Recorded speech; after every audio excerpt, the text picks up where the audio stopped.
Hello दोस्तों, welcome back to my YouTube channel. दोस्तों, बात करेंगे हम बीपीएससी टीआरई 3.0 शिक्षक भर्ती 2024 के संबंध में। यदि आप भी टीआरई 3.0 की काउंसलिंग को लेकर के तैयारी में लगे हुए हैं तो वीडियो काफ़ी महत्वपूर्ण है आपके लिए। हम लोग आज के इस वीडियो में डॉक्यूमेंट चेकलिस्ट को लेकर के बात करेंगे, यानी कि डीबी चेकलिस्ट को लेकर के बात करेंगे कि कौन कौन से आपके डॉक्यूमेंट फाइनली लगने वाले हैं।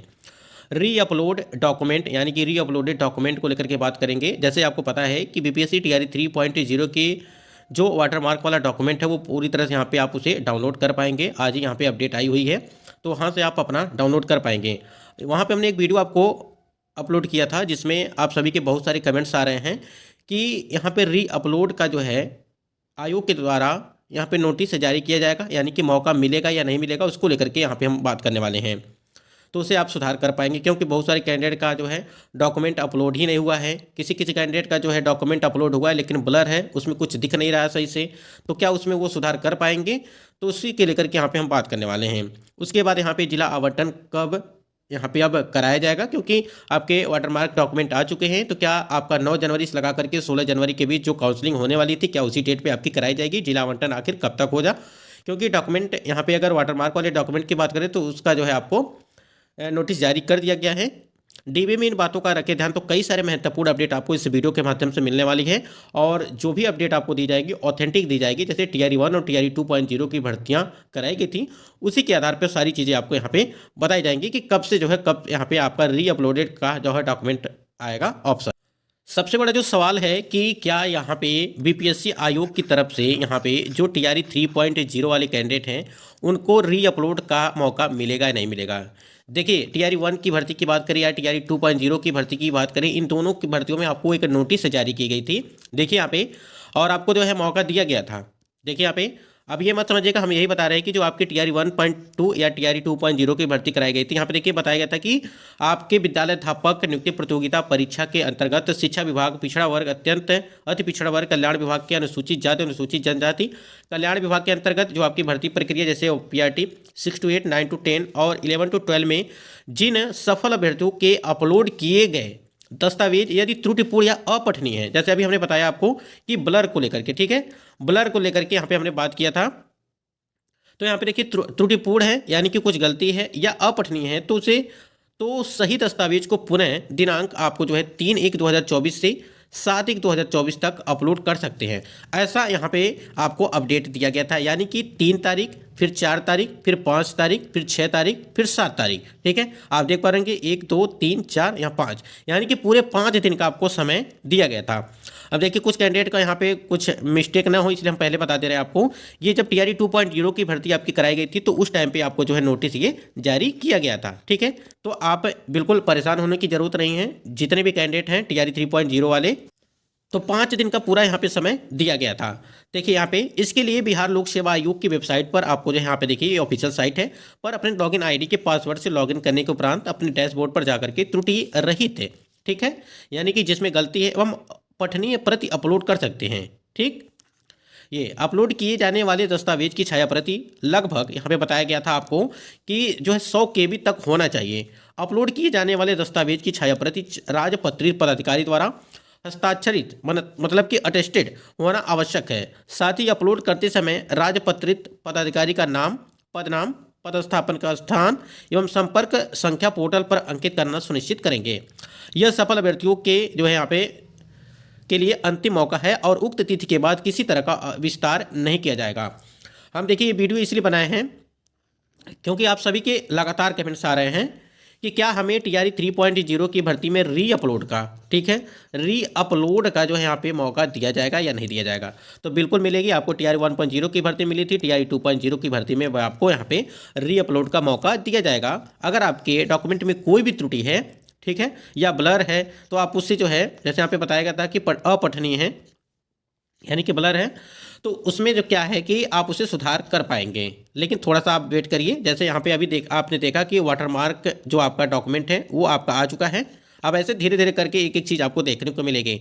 अब यहाँ पे वाटरमार्क का डॉक्यूमेंट आपका आ गया है, उसके बाद तो आपको नोटिस यहाँ पे जारी की जाएगी। इसी प्रकार से नोटिस जारी की जाएगी जैसे अभी हमने आपको दिखाया, जैसे टीआरई 2.0 की भर्ती में आपको और टीआरई 1.0 की भर्ती में आया था। तो हम आपसे बस इतना ही कहेंगे कि जो भी कैंडिडेट यहाँ पे बिल्कुल परेशान हैं कि हमारा डॉक्यूमेंट जो है ब्लर है या ये मिस्टेक हो गया है या कुछ और मिस्टेक है, तो आप उसको सुधार कर पाएंगे, लेकिन बिल्कुल आपको परेशान होने की ज़रूरत नहीं है और ये आपको समय दिया जाएगा आपके लिए, ठीक है। उसके बाद कुछ महत्वपूर्ण अपडेट है इसमें, जैसे यहाँ पे डॉक्यूमेंट चेकलिस्ट को लेकर के अगर बात करें, कुछ चीज़ों को आप थोड़ा सा ध्यान देंगे, चाहे वो अदर स्टेट के कैंडिडेट हो चाहे बिहार के कैंडिडेट हो, जो भी चीज़ आपको बताई जा रही है आगे चल करके आपको कोई दिक्कत न हो, इसलिए चीज़ें आपको यहाँ पे बताई जा। देखिए यहाँ पे सभी वांछित प्रमाण पत्र यथा शैक्षणिक प्रमाण पत्र, प्रो शैक्षणिक योग्यता, शिक्षक पात्रता, दक्षता परीक्षा उत्तीर्ण, आरक्षण संबंधी प्रमाण पत्र आवेदन करने की अंतिम तिथि 25/2/2024 यहाँ पे डेट लगी हुई थी। तो 25/2/2024 तक निर्गत होना आवश्यक है। यदि विलंब शुल्क के साथ आवेदन देने का प्रावधान दिया जाता है तो उससे उक्त अर्हता पात्रता संबंधित कोई अंतिम तिथि विस्तारित अथवा प्रभावित नहीं होगी। कहने का मतलब ये है कि इस लाइन से आप समझ लीजिएगा, ये जो पूरा पैराग्राफ यहाँ पे दिया गया है इसमें ये बताया जा रहा है जैसे हाई स्कूल का, इंटर का, फिर आप अगर सीटेट है या बीटेट है, ठीक है, या आपका यहाँ पे ग्रेजुएशन है या डीएलएड है या आपका जो है यहाँ पे बात करें बीएड है, ठीक है, यानी कि जो भी प्रमाण पत्र आपने अपलोड किया हुआ है, ठीक है, जो भी आपने अपलोड किया था वो आपका सभी प्रमाण पत्र 25 फरवरी 2024 तक पहले, उसके पहले आपका निर्गत होना चाहिए। यानी कि उस पर डेट, उसके पहले की सभी डेट वहाँ पे लगे होने चाहिए। यानी कि आपका रिजल्ट जैसे सीटेट का था तो आपका सीटेट का मान लीजिए जनवरी वालों का, तो 25 के पहले अगर यहाँ पे रिजल्ट आएगा तो उन्हीं का यहाँ पे मान्य किया जाएगा। इसी प्रकार से आपने बीएड किया हुआ है तो वो आपका 25/2/2024 के पहले आपका फाइनल होना चाहिए। ये चीज़ यहाँ पे बताई जा रही है। यानी कि कोई भी डॉक्यूमेंट है वो आपका यहाँ पे 25/2/2024 तक का निर्गत होना आवश्यक है। उसके बाद यहाँ पे देखिए दूसरे नंबर पे बात की जा रही है कि आयोग की विज्ञापन के आलोक में प्राप्त आवेदनों में अभ्यर्थियों द्वारा शैक्षणिक प्रशैक्षणिक योग्यता, शिक्षक पात्रता एवं योग्यता संबंधित दावों को सत्य मानते हुए परीक्षा आयोजित करने की कार्रवाई भी की गई थी, ठीक है। आयोग के द्वारा तैयार औपबंधिक मेधा सूची विभाग अनुसूचित जाति अनुसूचित जनजाति कल्याण विभाग को भेजने के पश्चात अभ्यर्थियों द्वारा संबंधित आवेदन में किए गए दावे की सत्यता की जांच विभाग के अपने स्तर पर करने के पश्चात नियुक्ति की कार्रवाई करेगा, ठीक है। जैसे कि आपने आप फॉर्म अप्लाई कर देते हैं और उसको सही मान करके आपका जो है यहाँ पे एडमिट कार्ड निकाला जाता है, ठीक है, तब आप परीक्षा देते हैं। उसके बाद यहाँ पे बताया जा रहा है कि नियुक्ति की कार्रवाई करेगा, यानी कि सभी सत्यता की जांच विभाग अपने स्तर से करने के पश्चात ही आपकी जो है डॉक्यूमेंट वेरिफिकेशन यहाँ पे अगर बात करें, उसके बाद यहाँ पे नियुक्ति पत्र आपको दिया जाएगा। आवेदक के दावे और उनके द्वारा प्रस्तुत कागजातों के सत्यापन के पश्चात मेधा सूची को प्रशासनिक शिक्षा विभाग संशोधित कर सकेगा, ठीक है। तो यहाँ पे ये इस पॉइंट को आप ध्यान रखिएगा, यानी कि सभी डॉक्यूमेंट वेरिफिकेशन होने के बाद ही आपकी नियुक्ति पत्र जो है यहाँ पे आपका जो है वितरण किया जाएगा आपको। उसके बाद यहाँ पे देखेंगे आरक्षण को लेकर के दावा किया गया था। जो भी कैंडिडेट हैं, देखिए आरक्षण का दावा करने वाली विवाहित महिलाओं का जाति, अस्थायी निवास, क्रिमिलेयर रहित प्रमाण पत्र उनके पिता के नाम एवं पता से निर्गत होना चाहिए। यानी कि आपका जो जन्म देने वाले पिताजी हैं, ठीक है, उनका जो है नाम होना चाहिए, साथ ही साथ उनका जो है एड्रेस होना चाहिए, न कि उनके पति के नाम से। उपर्युक्त आरक्षण संबंधी प्रमाण पत्र सत्यापन के समय मूल रूप से प्रस्तुत नहीं करने पर आरक्षण का लाभ देय नहीं होगा। ये चीज़ें हैं यहाँ पे।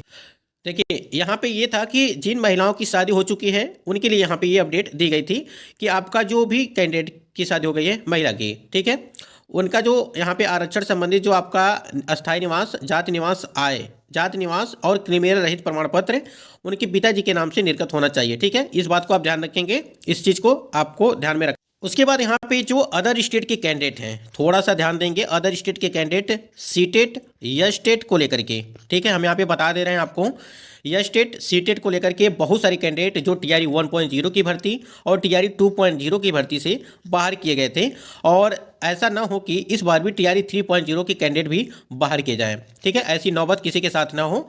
फिलहाल जो भी अपडेट हम आपको बता दे रहे हैं यहाँ पे थोड़ा सा सावधान हो जाइएगा जो भी कैंडिडेट होंगे।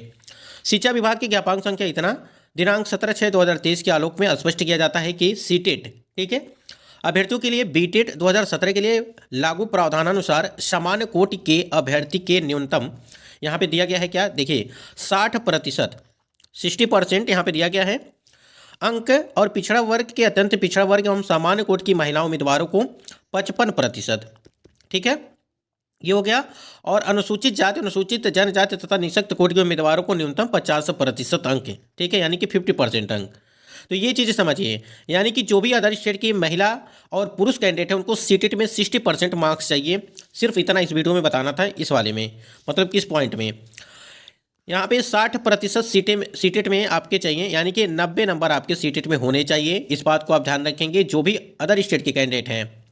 और अगर आप महिला कैंडिडेट हैं, ठीक है, जो भी बिहार की महिला कैंडिडेट हो, सिर्फ उन्हीं का जो है यहाँ पे 55% चाहिए सामान्य कोट की महिलाओं के लिए, ठीक, यानी कि जो जनरल वाले हैं उन महिलाओं के लिए 55% चाहिए, न कि जो अदर स्टेट की महिला कैंडिडेट है उनको भी 55 चाहिए। क्योंकि बहुत सारे कैंडिडेट अभी ऐसे भी होंगे जो महिला कैंडिडेट है कि 55 को मान करके ही, जैसे यहाँ पे आप देख पा रहेंगे कि लिखा गया था कि यहाँ देखिए सामान्य कोट की महिला उम्मीदवारों को 55%, इसी को जो है समझ करके जो अदर स्टेट की महिला कैंडिडेट हैं उन्होंने भी फॉर्म अप्लाई कर दिया टीआरई 1.0 की भर्ती का, टीआरई 2.0 की भर्ती का, उसके बाद टीआरई 3.0 की भर्ती का। तो इसी के यहाँ पे कन्फ्यूजन हो गया। तो यहाँ पे हम साफ साफ बता दे रहे हैं कि जो अदर स्टेट की महिला कैंडिडेट है चाहे पुरुष कैंडिडेट है उनको सीटेट में 90, और अगर यह स्टेट की बात करें हम लोग तो यह स्टेट में आपको जो है 75 मार्क्स, अगर आप अदर स्टेट की महिला और पुरुष कैंडिडेट हैं तब।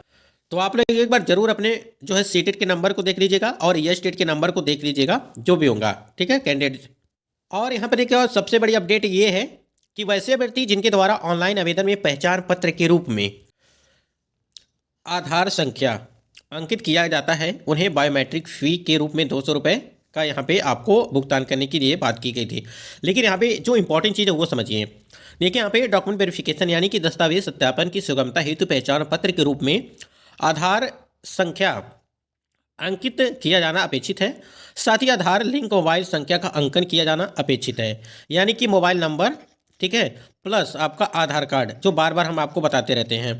ये दोनों आधार लिंक मोबाइल नंबर नहीं होने की स्थिति में यथाशीघ्र, देखिए यहाँ पे मोबाइल नंबर को आधार से लिंक करा लें। परीक्षा फल के प्रकाशन के उपरांत दस्तावेज सत्यापन के समय अभ्यर्थी के मोबाइल पर यदि ओटीपी की समस्या उत्पन्न होती है एवं दस्तावेज सत्यापन में असफल होने पर उनकी पात्रता प्रभावित होगी, ठीक है। तो ये देखिए यहाँ पे मोबाइल नंबर प्लस आधार कार्ड, अगर आपका लिंक नहीं है तो जरूर लिंक करवा लीजिए। 1 से 2 दिन में आपका जो है आधार कार्ड यहाँ पे मोबाइल नंबर जो है आपस में लिंक हो जाता है और अपडेट आपको मिल जाएगी। मुश्किल से अगर 2 से 3 दिन 4 दिन लग भी सकता है, लेकिन आपका यहाँ पे सब कुछ अपडेट हो जाएगा। उसके बाद यहाँ पर देखिए प्रमाण पत्रों की जाँच हेतु नियुक्ति प्राधिकार का यह दायित्व होगा कि वे नियुक्ति पत्र निर्गत करने के पूर्व शैक्षणिक प्रशैक्षणिक योग्यता एवं शिक्षक पात्रता दक्षता परीक्षा उत्तीर्ण होने संबंधी प्रमाण पत्रों सहित अन्य प्रमाण पत्रों की यथावश्यक जांच करा लें। उसके बाद दूसरे नंबर पर देखिए प्रमाण पत्र जाली या गलत पाए जाने की स्थिति में नियुक्ति रद्द करते हुए वेतनादि के मद में दिए गए राशि की वसूली Bihar and Orissa public refund recovery act 1914 के प्रावधानों के तहत करते हुए अन्य कानूनी कार्रवाई भी की जाएगी। यानी कि जैसे मान लीजिए जैसे जो टीआरई 1.0 जो टीआरई 2.0 की भर्ती में कैंडिडेट सेलेक्ट हुए हैं और वो फर्जी हैं, नकली दस्तावेज लगा करके वो सेलेक्ट हुए हैं, उनको अगर सैलरी, उनकी नौकरी चल रही है और उनको सैलरी दी जा रही है, अभी तक वो पकड़े नहीं गए हैं, लेकिन जब भी पकड़े जाएंगे तो उनको जितने दिन तक उनको जो है वेतन मिला था उसकी जो है वसूली भी की जाएगी। उसके बाद से जो भी यहाँ पे चीज़ होगा उस पर उनके ऊपर जो है कार्रवाई यानी कि कानूनी कार्रवाई भी की जाएगी। तो यहाँ पे इसको दिखाने का सिर्फ ये ही मतलब है हमारा कि जो भी कैंडिडेट टीआरई 3.0 वाले कैंडिडेट हैं, देखिए फर्जीवाड़ा बिल्कुल यहाँ पे आप जब तक नौकरी पीरियड में रहेंगे तब तक आपका जो है यहाँ पे सभी डॉक्यूमेंट की जांच होती रहती है। तो इसलिए सावधानीपूर्वक अगर आपके सभी डॉक्यूमेंट सही हैं तभी आप डॉक्यूमेंट वेरिफिकेशन के लिए जाएंगे, अन्यथा आज नहीं तो कल नहीं तो परसों आपको कभी ना कभी तो आपको जो यहाँ पे पकड़ा जाएगा कहीं। तो इस बात को आप ध्यान रखेंगे। ये सिर्फ जो हम बता रहे हैं ये जो भी फर्जी कैंडिडेट हैं उनके लिए बता रहे हैं। जो भी कैंडिडेट और बाकी हैं वो तो जिनका सही होगा उनको तो रखा ही जाएगा, डॉक्यूमेंट वेरिफिकेशन में सारी चीज़ें पता चली जाएंगी। बाकी जिला आवंटन कब तक होगा इसके बारे में अगर हम बात करें, जैसे कि आपको पता है कि अगर 9 से लगा करके 16 जनवरी के बीच आपकी काउंसलिंग कराई जाएगी तो आपका जिला आवंटन जो है यहाँ पे आज या कल में देखने को मिल सकता था, लेकिन अभी तक कोई वैसी नोटिस जारी नहीं की गई है। लेकिन वाटरमार्क वाले डॉक्यूमेंट आपको जो है मिल चुका है और कई सारे हमने महत्वपूर्ण अपडेट इसमें आपको दिया है जो डॉक्यूमेंट वेरिफिकेशन के टाइम पे आपको काफ़ी काम आएगा। और जो भी हमने चीज़ आपको बताया है वो सभी जो है ऑफिशियल चीज़ें हैं। और जो शुरुआत में हमने बताया है कि आपका जो अगर कोई भी डॉक्यूमेंट आपने अपलोड किया था वो दिखा नहीं रहा है और अपलोड करने का क्या यहाँ पे फिर से मौका मिलेगा, यानी कि री अपलोड का, तो आपको बिल्कुल मिलेगा। बिल्कुल आपको परेशान होने की ज़रूरत नहीं है। और ये जो जैसे आपकी टीआरई 1 टीआरई 2.0 की जो भर्तियां कराई गई थी उसमें आपको मौका दिया गया था, तो आपको टीआरई 3.0 की भर्ती में भी मौका मिलेगा। निश्चिंत रहिए, सब कुछ अपडेट आपको मिलती रहेगी चैनल के माध्यम से। दोस्तों वीडियो को भी लाइक शेयर कर दीजिएगा। जय हिंद।